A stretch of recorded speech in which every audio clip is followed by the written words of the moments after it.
Good morning, church. It's Pastor Mike. I hope today is a great day for you. I wanted to share a Bible verse with you this morning. From Psalm 133, the psalmist says, "How good and pleasant it is when brothers and sisters live together in unity." It's such an amazing picture. It's a beautiful picture, and one that is sorely lacking sometimes in our world right now. When brothers and sisters live together in unity.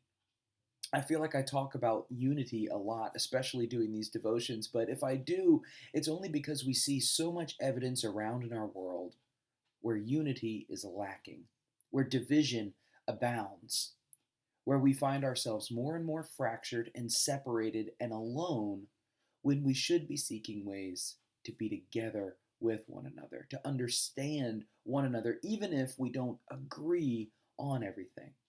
Lord knows in the time when this psalm was written, brothers and sisters still fought. Families still had disagreements on what ought to happen in the world. But the writer of this psalm recognizes that when we live together, not just in a tense peace and a ceasefire, but when we live together in unity of purpose and in love, it is good and pleasant. Now, this psalm only has 3 verses, and we've already read one.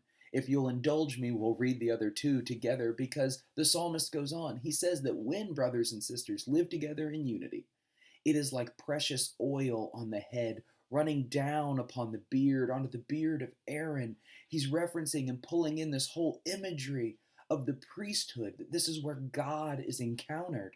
It runs down over the collar of Aaron's robes. He says, "It is like the dew of Hermon, which falls on the mountains of Zion, for there the Lord ordained his blessing, life forevermore." Do you see the connection between the two? That when we live together in unity, we get a glimpse of God's eternal blessing. We experience that abundant and eternal life right here when we can move past our differences with one another. When we can live together in unity, we experience heaven on earth. See, I don't think heaven means that we will all be carbon copies of one another and believe the same thing and say it all with the same voice because that's what we've been programmed to do. No, God gave us free will in this world, He'll give us free will in the next. The difference is no matter what we think in the conversations we might have and that eternal kingdom, they will not divide us with hate and with suspicion. We won't get angry at one another. Instead, we'll seek to understand one another. That we will be united in our love of Christ and in our love for each other over against any other conversations we have. That's the blessing of God. And it is not something that is just some far flung promise, it's available to us right now to claim.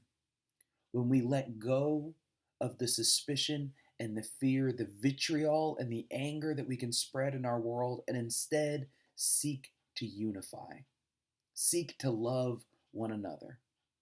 When we seek to be understood, and also, and this is important, seek to understand one another.